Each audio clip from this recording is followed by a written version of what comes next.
Welcome everybody, and thanks again for joining us today. If you just logged on, I'm Remy Poor, and I'm a content strategist here at Radiusoft. We're going to start the presentation in a couple minutes, but before we do, I just wanted to give you a bit of an intro to our presenter. Today's talk is on modeling photoinjector guns with OPAL and Sirepo, and it'll be presented by Stephen Webb. Stephen is a senior research scientist here at Radiusoft and an accelerator physicist. He specializes in scientific computing and theoretical plasma and beam physics, and he holds his PhD in accelerator physics from Stony Brook University. We also have Dr. John Edelin on the call, another senior research scientist here at Radiusoft, and he specializes in thermionic cathode guns and space charge effects in low energy electron beams. We're slated to run about 30 minutes for the actual tutorial, and then we're going to do a Q&A session at the end. So please use that Q&A button at the bottom of your screen to submit questions as we go and afterwards. Both John and Stephen will be available to answer your questions throughout. So Stephen, if you want to go ahead and start your video and unmute, we can take it away. Yeah, sure. Thanks, Remy. So hi, everyone. Thanks for coming for our webinar on OPAL. In Sirepo, as I said, I'm going to walk us through building a simple model from scratch using the OPAL Sirepo interface. So here's a quick outline, if I can actually get into the window. So I'll give you just a quick overview of Sirepo and a quick overview of OPAL as well. And then I'm going to walk us through how one uses OPAL in Sirepo. I'll also talk very briefly about our Jupyter server and show you how you can go from running a simulation in Sirepo to running a simulation in Jupyter. I will note that this is about to change. We're about to make this a lot easier, but that's coming in the coming weeks, possibly about the next month or so. This will get a lot easier, but for today we'll cover how to do that, and then I will take your questions. So the first thing I want to ask is, who here is familiar with OPAL? We have a poll question for people's OPAL familiarity. So if we could just take a moment to answer that, I'll take a sip of tea.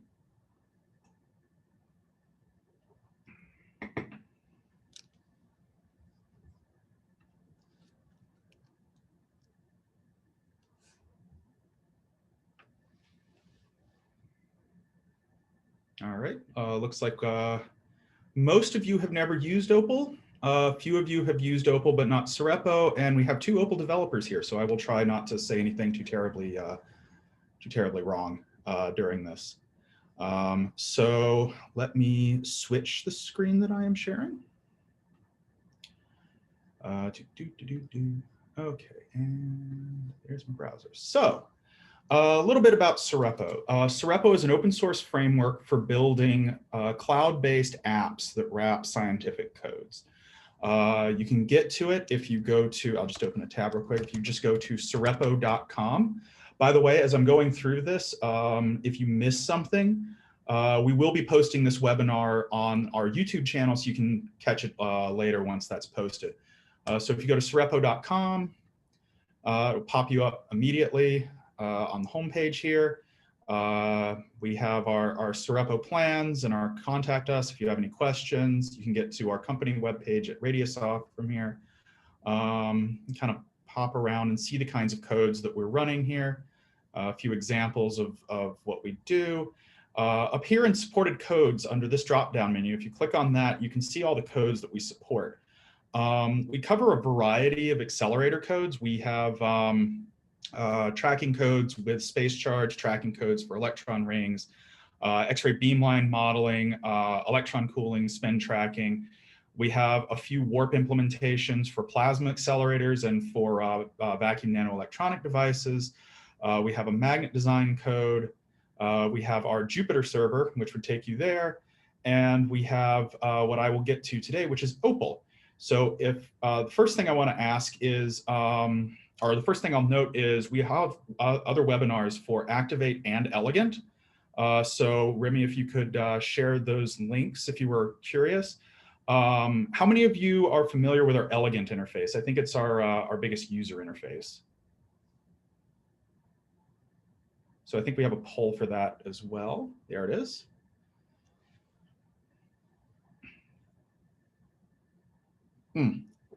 Also in the chat, Remy shared a link to an invite for our Slack community for Sirepo. So if you're interested in joining that and talking to your fellow users and asking questions of Radiasoft, that's a good place to go because we check it pretty regularly.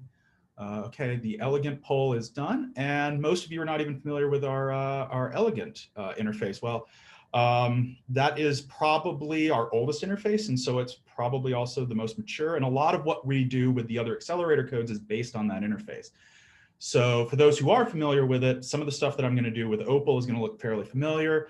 If you're not familiar with it, there's a lot of translation. That's one of the philosophies behind the Sirepo framework, is if you're using codes to model similar systems, the interfaces should look pretty similar.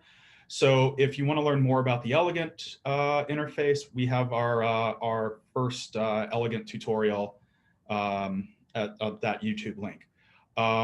So if you want to follow along, please do. So again, click on supported codes, and we're today looking at OPAL. And before I go into that, I want to tell you a little bit about OPAL. This is the OPAL wiki. We're not going to share this URL because I'm going to show you how you can get it pretty quickly once we get into the OPAL interface. So OPAL is an open source code for modeling space charge. It has 3 flavors, as they note. It's got OPAL cyclotron, OPAL T, and OPAL map. As of right now, the Sirepo interface only supports OPAL T, which is why we're going to use it to model a photoinjector or a gun, electron gun. And there's nothing stopping us from supporting these other things aside from user demand. So if you're interested in that, you should let us know and we can talk. So I'll just close that real quick and we will go into the OPAL interface. So again, click on supported codes, click on OPAL, and here we are, a nice pristine working example. A few things about this workspace. This is a file system browser, so you can have directories, subdirectories, and move files between them. You can create a new folder, so I'll call it webinar. I can import simulations, so if I have an OPAL input file or a MATX file for a lattice, you can upload that and it will auto-generate your Sirepo environment off of that input file. We're not going to do that today. Up here, we have this question bar. If I click on that, I can report a bug. Bug reports are very appreciated. We're always working to improve the Sirepo interface. And the OPAL user manual, which if you click on this, takes you back to that wiki I just showed you, which is why I didn't bother showing you the URL, is you can get to it immediately. So if you have questions about what some of the parameters are within the Sirepo interface that I don't address during this webinar or isn't adequately covered in our documentation there, you can pop in here. They have a very active email community as well. So if you have questions, you can ask them or you can ask us in the Sirepo Slack channel. So let's go into our webinar. So I'm clicking on this, clicking open.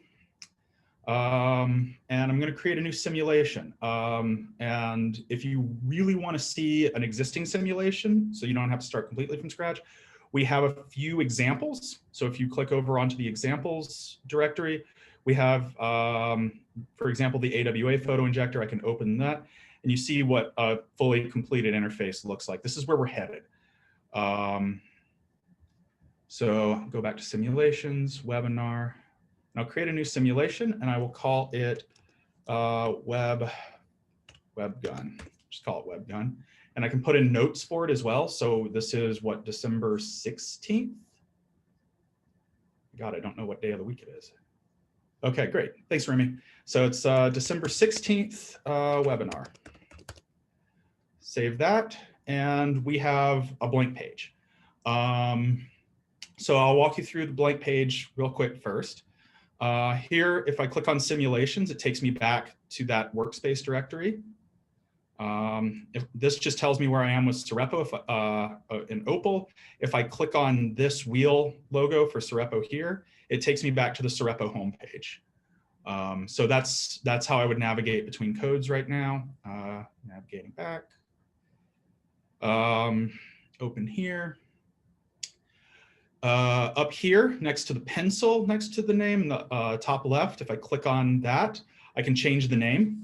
So I can change it to web gun, haha. And if I want to share the simulation that I'm doing, this link button here, if I click on that, it pops up a URL. And that URL, if I send it to somebody else, it will create a copy of the simulation in their local Sirepo working environment.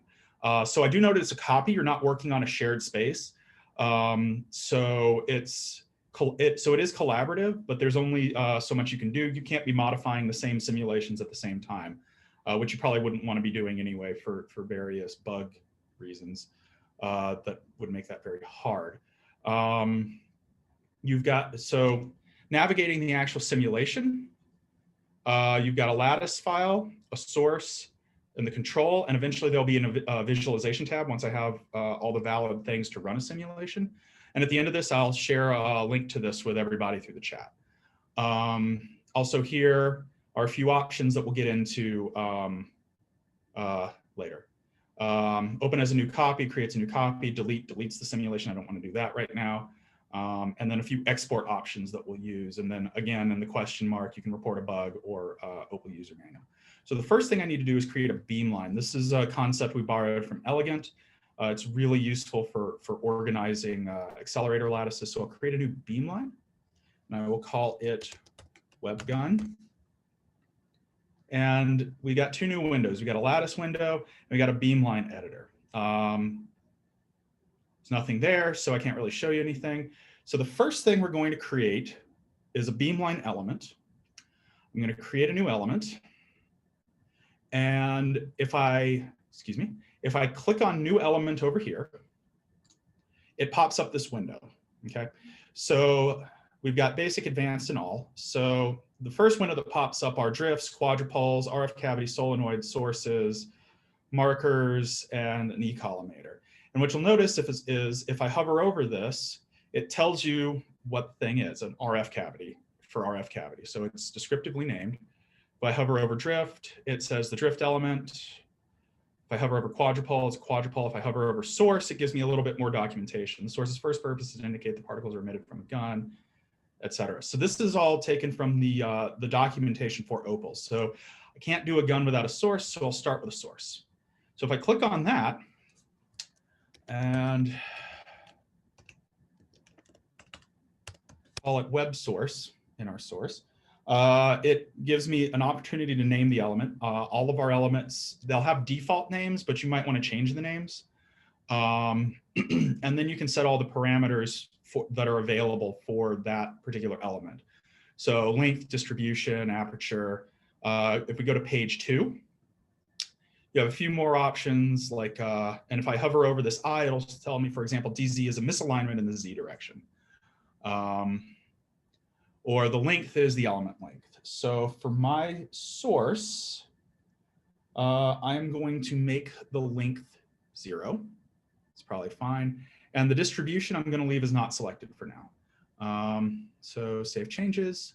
And now you see that we've got a source under the source elements. If I click on source, it drops them. So this is useful for dealing with situations where you have lots of different sources. You probably don't have lots of different sources, but if you have a beamline with a lot of quadrupoles, this is a way to sort of organize your beamline elements. So if I click on web source and I drag it over to the beamline editor, hey presto, there's a source.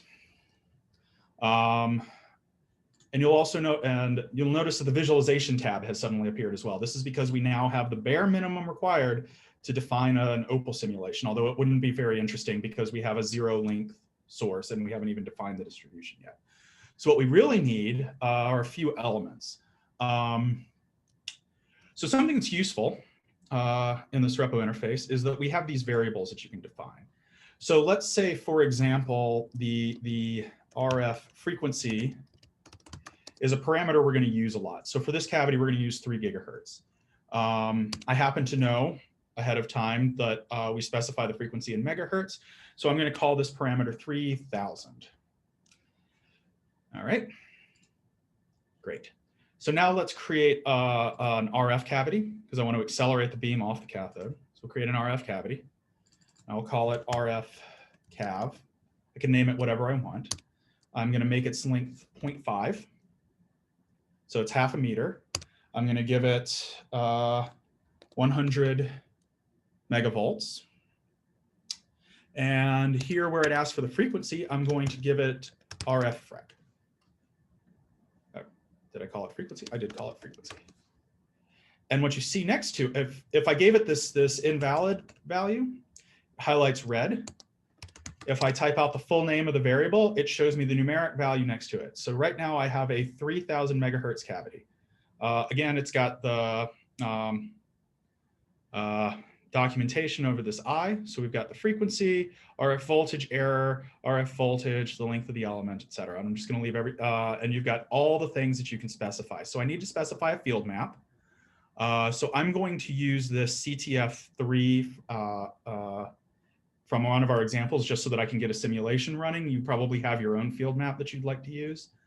So I'm going to add that. We've got an option called faster but less accurate, for example, with this. That's going to be in the OPAL documentation, exactly what that is. Click Save Changes. And now I've got an RF cavity. I click and I drag it over here. And now you see the RF cavity pop up. We made it, I believe, 50 centimeters. So this is to scale about 50 centimeters. If I double click on this, it pops up everything that I just set. If I double click on web source, it pops up everything that I just set. And let me show, and you can't see my keyboard features on this, but let's say I want to create another beamline. So this isn't going to make a lot of sense with the example that we have here, but if you have, for example, the gun and then a first linac and then a second linac, and you want each of those to be individual beamlines, you can create individual beamlines up here by clicking Create New Beamline. Or what I can do is I've clicked on web source, I click on RF cavity, I shift click on RF cavity, and it gives me an option to give it a new name. And I'm going to call this just Beamline for now. Save changes.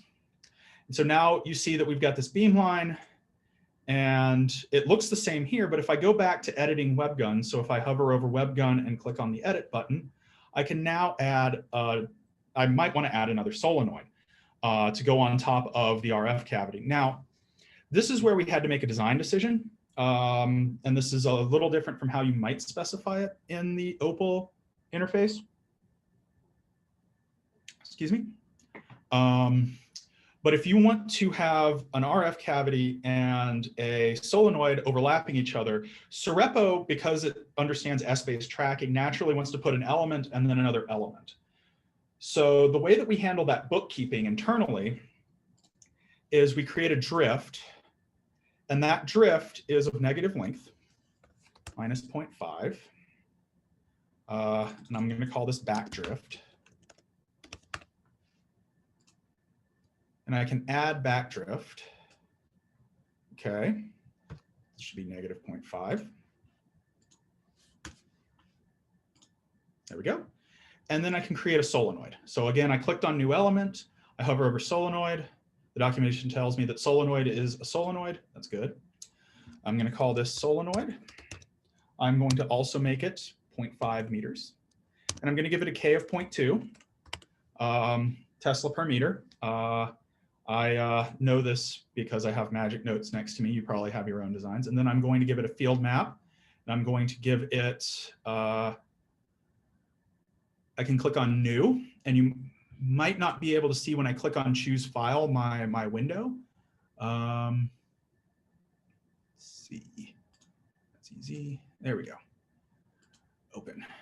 So now you see a new file name. If I hover over it, it shows me the whole name. For this field map, save changes, and now I've got a new field map up in here. Again, I can go through the pages and change rotation about the y-axis. I can rotate things. I can specify different parameters. Fast but less accurate is another option. I can do particle matter interaction if you have something along those lines that you're interested in. And I save changes. And now I've got a solenoid, and I click and drag it over here. And now the solenoid appears as well. The RF cavity seems to have disappeared. It's living under the solenoid. We're in the process of changing how the GUI handles this. So in the coming week or two, you might see a slightly different behavior from this, but don't worry about it. The solenoid is still there. Let's see. So now I've got WebGun and I've got this Beamline. And if I click on, I click on Beamline here and edit it, you can see that I've still got the RF cavity and the web source. And if I go back to WebGun and edit it, what you see is we've got Beamline, which is the source and the RF cavity, a backdrift to move the the end of the RF cavity where where Sirepo is counting where the elements are back to the beginning, and then a solenoid on top of that. And the solenoid is a blue square and the RF cavity is a yellow RF cavity. I'm going to, if I double click on this Beamline here, so I'll click off that real quick. So go down to this Beamline here and I double click, I can unpack it. And then I've got a web source, an RF cavity, a back drift, and a solenoid. And let me add one front drift. So something that I'm realizing is I'm using the same length a lot. So I'm going to call this L0, and I'm going to numerically make it 0.5 as a variable. And then what I can do is I can go in here and do minus L0. So see, it says minus 0.5. And then for the RF cavity, call that L0. And for the solenoid, I can also call my L0. I can even make it 2L0 by 2 times L0. I won't do that. And then I'm going to create another drift, and I'm just going to call this element front drift. And I'm also going to make it L0. So everything's happening. So my whole ensemble is about 1 meter. I'm just doing this for simplicity. So right now, I've got my source, my RF cavity, a back drift so that I can put my RF cavity and my solenoid in the same place, and one last half drift. If you have other Beamline elements like quadrupoles going into an RF linac, you can add those as well. I'm not going to take the time to do that, but it's the same process, just with different elements. And now let's go to the source tab. All right, so this is where I specify what my electron beam is going to look like. The first thing you might note while the phase space images load is that I'm set to a proton beam. I don't want a proton beam, I want an electron beam for this. So I'm going to click on electron, and I need to set my BFREC. So the bunch frequency for all beams. I am just going to use the same as the RF frequency for this. So you see that the variable names aren't just limited to the lattice, they're persistent. I can set my current to whatever I want. I'm just going to set it to 10. So this is the average current in all bunches. So this is quite large, potentially. This is the number of particles. So this is a simulation parameter. You can raise or lower this number to get more more accuracy in your simulation, lower pick noise, particle and cell noise with your space charge solver, but you're also going to pay with longer simulations. So just a trade-off parameter there. And then I'm going to make some changes to the sigma x and sigma y. I'm going to go from these default values to 0.004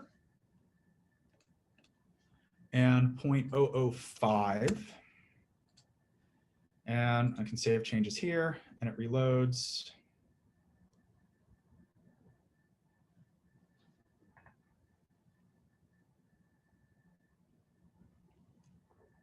Okay, nothing should have changed because we weren't really changing anything about the bunch. I can make the sigma z something I've got in my notes as 0.002. And the sigma pi, I'll just leave these alone.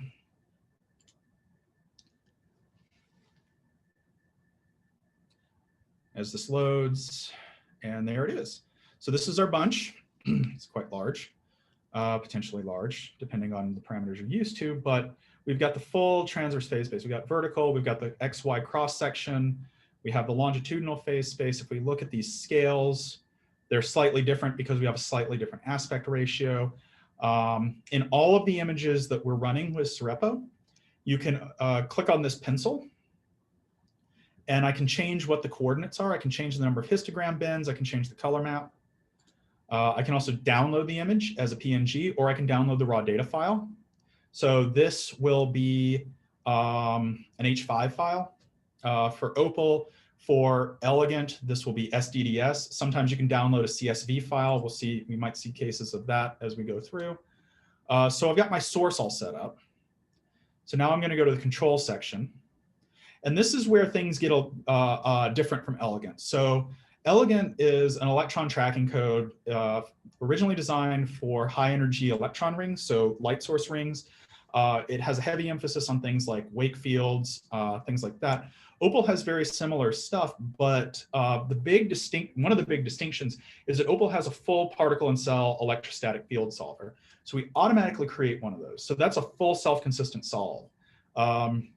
OPAL, I believe, has a couple of effective space charge models, but it doesn't have full particle and cell capability like what OPAL has. So this makes OPAL ideal for high current photoinjectors like the argon wake field accelerator example that I showed in our examples. So if I click on edit for the field solver, I'm going to emphasize this just because it's kind of important here. I can choose my FS type, so name of the attached field solver.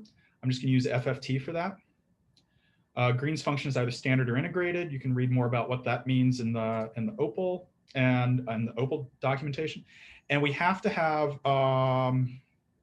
a parallelized dimension. So we're going to just leave T as parallelized, and we'll go into miscellaneous as well. And you can change how, for example, the iterative solvers work or any sort of external geometries, which we didn't actually specify earlier in the simulation, so we can't use it. Preconditioners, things like that. So we didn't actually change anything in here aside from the FFT. Click Save Changes. And now let's go to the Visualization tab. So this is where we actually run the simulation. If I click on line, I can pick WebGun or Beamline. I'm going to pick WebGun. I believe that was the name of my line. Or was it? Yes, it is. It's in Beamline. Oh, right. So I could just simulate Beamline. I don't want to just simulate Beamline. I'm actually going to delete it so I don't make this mistake. I click on the red X and Beamline goes away, but the elements remain for WebGun. So right now my only option is WebGun. I'm going to set my DT to 3E minus 12 because I happen to know that that's the number I want. I'm going to set this to 250, and our gun is only 1 meter long, so our Z-stop is set to 1 meter. Save changes. So that's all set up. And then if I want to start a new simulation, I click the button that says Start New Simulation. And the simulation is now running on RadiusSoft servers. This is going to take a second to run. Uh-oh. Did I call my solenoid solenoid? I think I called my solenoid solenoid. So I'm glad I made this mistake. OPAL does not like you to call your elements by an element name. So I'm going to call this my solenoid. So now my solenoid is in here. See that it changed there after I changed it here. I go to the visualization. You see that it pops out these OPAL errors. We output errors if we get errors into the simulation status. So let's try this again.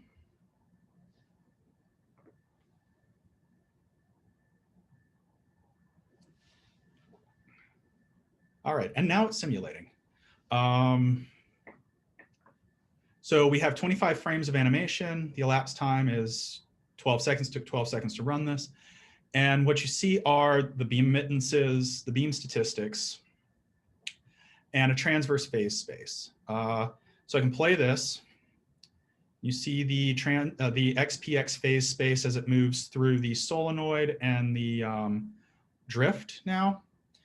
I can change this a little bit. I can change what I'm looking at. I can change the frames per second. So if I want it to run slower, I can do that. I can change the plot ranges if I want to. The default is to fit the data neatly in there. But if you want to change if you want to change the plot range, you can change the plot range by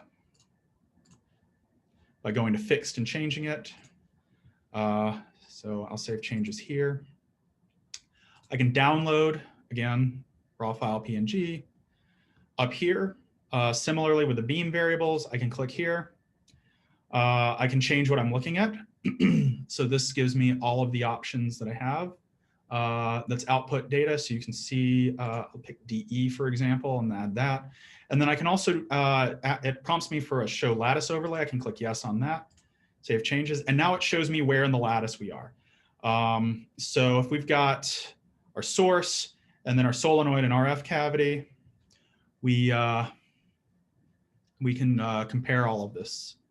I can zoom in by scrolling in or scrolling out.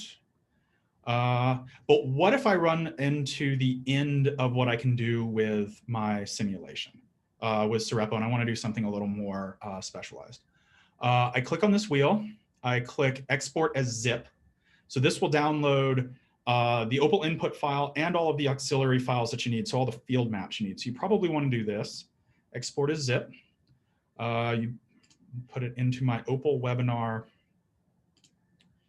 folder on my desktop. And then I can go to Radiusoft Jupyter server. This is going to be one click pretty soon.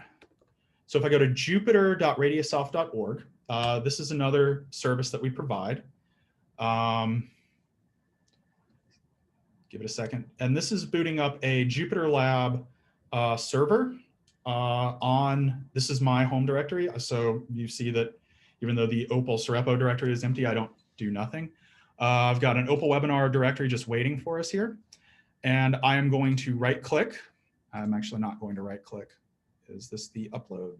Yes, this is upload files. Click on webgun.zip.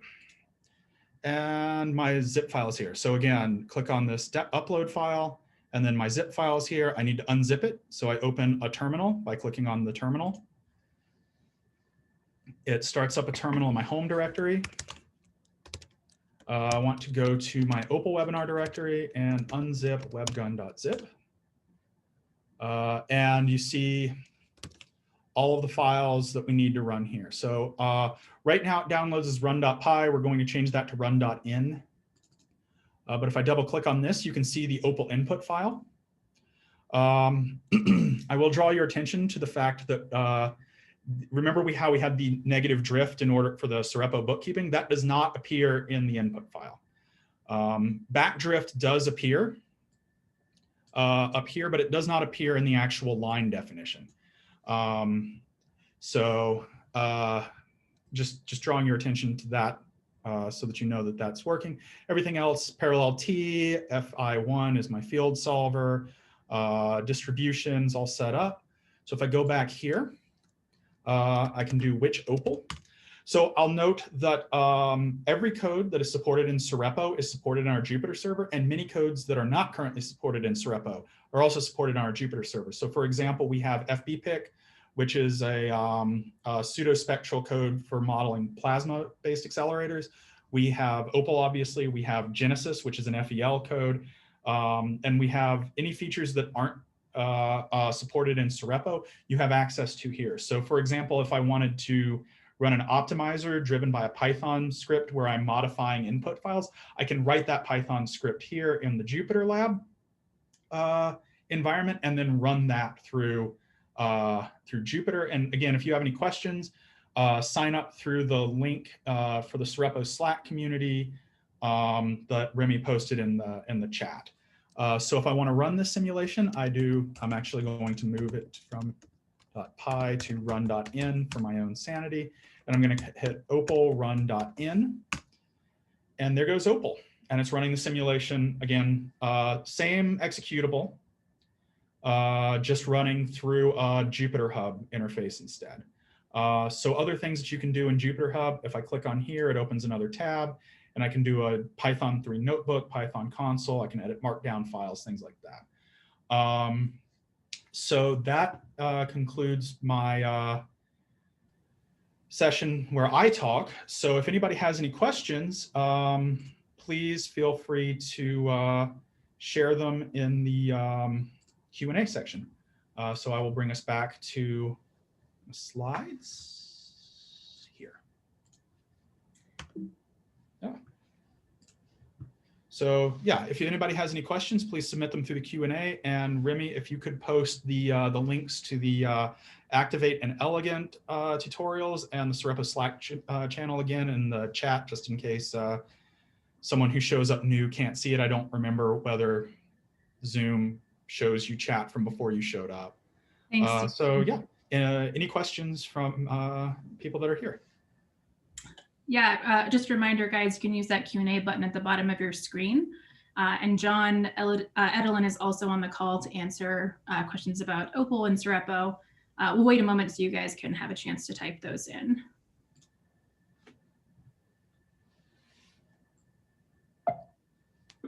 I had a question, Stephen. Yeah. On the Sirepo visualizations, is it possible to change the binning for the hex bin plots or the? Yes, it is. So if you go into, I probably should go back to sharing my browser. Give me just 2 seconds to find that because I rearranged absolutely everything. Where's Chrome? There's Chrome. All right, so I am back in the visualization tab. This also works in the source tab, by the way. Oh, I made it mad. I'll go back to the visualization tab. So I click on this pencil here. Frames per second, aspect ratio, and then histogram bins. So right now it's 200. Let's do something silly and make it 10. So you can change the binning. So if I want 2000, I may have just signed Sirepo up to take a second to do this. Oh, it ran faster than I thought. You get more and less granular. Again, you can also use your scroll wheel on your mouse or whatever the equivalent of your scroll wheel is with a trackpad, Windows, Mac, Linux, to zoom in and out on the images as well. Great. We have a couple more questions coming in. Stephen, this one's from Christian Stoll. He said, any experience with importing MATX files? We get some problems with importing MATX dipoles with fringe fields into OPAL. Looks like a very powerful feature to me. Okay, that's a great question, Christian. We very recently implemented the ability to import MATX files into our various codes. As you know, most codes use something like a MATX language, but it's not exactly a MATX language because as you note, there's fringe field issues and things like that that some codes handle and other codes don't, or handle in different ways. So that's a relatively recent feature. I think the MATX upload came out in September or October, something along those lines. So we welcome you to try, and if it does something weird, we welcome you to submit a bug report or go into the Sirepo Slack and ask us. So yeah, it is a new feature. We've tested it as best as we can test it, but there's no testing quite like having users. So I encourage you to give that a shot. And if it does something weird, please let us know and we'll work with you to get it working. Great. Is there any reason to overlap RF cavity and the solenoid in the Beamline? I guess it depends on your design. I just did it as an example to give us an example of overlapping elements. You might want to have solenoids overlapping with other elements or dipoles overlapping with elements. It just depends on the element that you're designing. It's a freedom that OPAL allows you to do as a T-based code that some S-based tracking codes might have trouble with. We have another question from Sebastian. He asks, are there limitations to the amount of simulation time for an account? I imagine that some simulations can get quite time consuming. Yeah, so that's a very good question. As of right now, I'll show you this. If you go under our plans, so I'm at sirepo.com and I click on plans,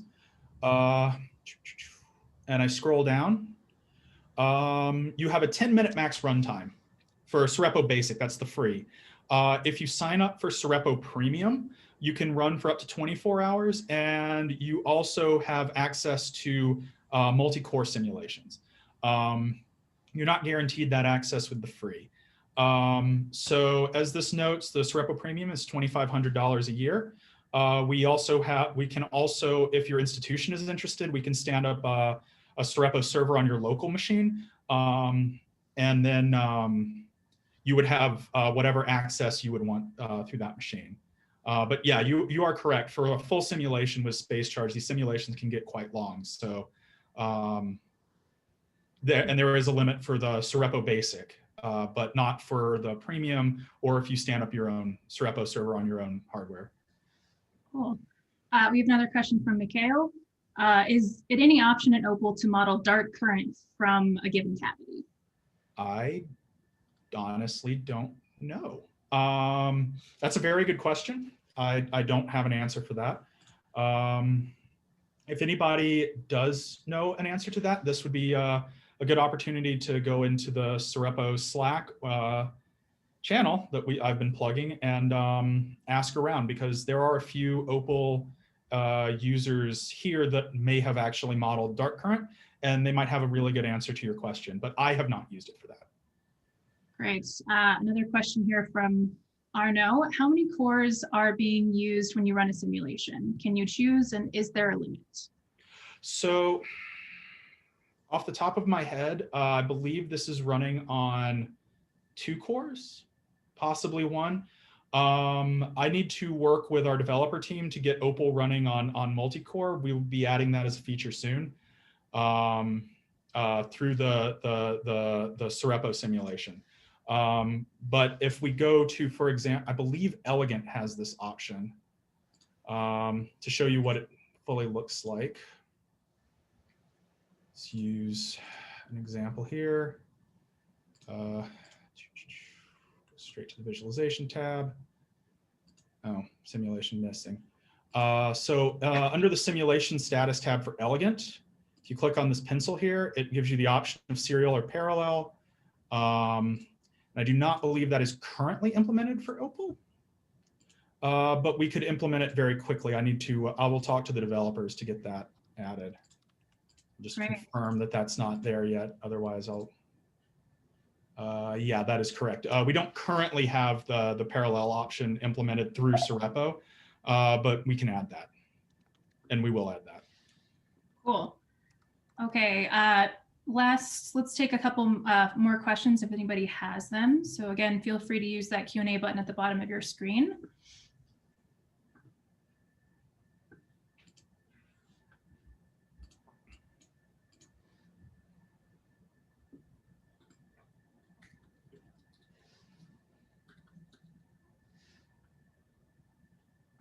All right, looks like we've got everything answered for today.